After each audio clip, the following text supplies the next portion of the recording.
Mapagpalang araw po sa inyong lahat.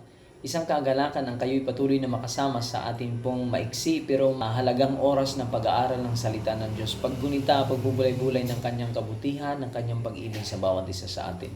Reflecting Christ through justification and sanctification. Ito po yung panibagong segment ng devotional book natin na Reflecting Christ. Ang ating pong devotional sa umaga pong ito ay may titulong Justification by Faith, Our Only Hope.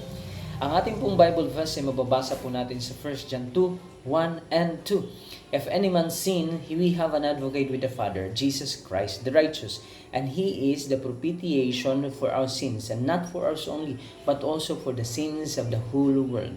Lahat ay nagkasala. Wala ni isa ang nakaabot sa pamantayan ng ating pong Diyos, na ang bunga ng kasalanan ay kamatayan. At ang ating pong Diyos na nasa langit, ang Ama, hindi po siya natutuwa na ni isa man ay napapahamak na wala po siyang ginagawa. No, ang Biblia ay maliwanag na nagpapakita sa atin ng marubdob na damdamin ng ating pong Diyos para sa bawat isa sa atin. Kaya ganun na lamang mga kapatid ng pag-ibig na iyon kung bakit po ang ating Panginoong Hesus ay nagkatawang tao upang maging katugunan sa ating pong pangangailangan na ito. Siya ang naging kabayaran sa ating pong kasalanan. Binayaran ng ating pong Panginoong Hesus doon sa krus. Ngayon, kapag ang isang tao ay humingi ng tawad, siya po ba ay patatawarin na kapag galing sa puso? Galing sa kaibuturan ng kanyang puso, siya po ba ay patatawarin na? Hindi po. Patatawarin po ang isang individual na humihingi ng pagpapatawad, taos-pusong paglapit sa ating pong Diyos, Ama na nasa langit, kung ang kanyang paghingi ng tawad ay sa pamamagitan lamang ng ating pong Panginoong Hesus. Sa bisa ng dugo at sakripisyo ng ating Panginoong Hesus, magkakaroon ng tinatawag pong kapatawaran sa ating pong kasalanan. Sa madaling sabi, kahit anong sidhi ng ating pong damdamin ng paghingi ng tawad, kung wala ang sakripisyo ng ating pong Panginoong Hesus, ang buhay na nabayubay, ang katawan na nabayubay ng ating Panginoong Hesus doon sa krus, walang silbi ang ating paghingi ng tawad.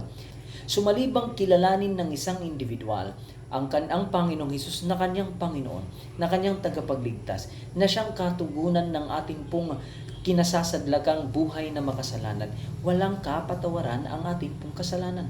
Subalit, kahit gaano kapula, kahit gaano kaitim ang ating kasalanan, kung tayo po'y may pagpapakumbabang lumalapit sa Diyos Ama sa bisa ng pamamagitan ng ating pong Panginoong Hesus, mayroon pong kapatawaran ng ating pong kasalanan. Walang kasalanan na hindi kayang patawarin ng Diyos Ama na nasa langit kung ito po ay sa pamamagitan ng ating pong Panginoong Hesus. Tandaan po natin mga kapatid, mga kaibigan, na hindi natin kailangan kung sino mang mga Poncio Pilato para lamang patawarin ang ating pong kasalanan. Hindi ka kailangan ipanalangin ng kung sino mang mga espesyal na tao para lamang patawarin ng Diyos ang inyong kasalanan. Ang kailangan po natin mga kapatid ay magkaroon ng pagkilala sa ating pong Panginoong Hesus na siya lamang ang tanging katugunan ng ating pong nasadlakan na buhay na makasalanan. Na siya lamang, wala ng iba. Siya lamang ang makapagkakaloob sa atin ng kapatawaran sa bisa ng sakripisyo ng ating Panginoong Hesus na humaharap doon sa Ama. Kapag tayo po'y lumalapit sa Diyos Ama sa pamamagitan ng ating Panginoong Hesus, hindi ka kayang pahindian ng ating pong Diyos Ama na nasa langit. Hindi ka kayang hindi tanggapin sapagkat ang ating Panginoong Hesus ang siyang ating tagapamagitan. At kapag tayo po'y manampalataya, na sa pamamagitan lamang ng ating pong Panginoong Hesus, matutugunan ang ating pong karamdaman, matutugunan ang ating pong masidhing pangangailangan ng katubusan. Tayo po ay patatawarin ng Ama. Tayo po ay tatanggapin ng Ama. Tayo po ay lilinisin ng ating Ama na nasa langit. Tinatanggap mo ba ang ating Panginoong Hesus bilang iyong personal na tagapagligtas? At kinikilala mo ba na siya lamang, wala ng iba?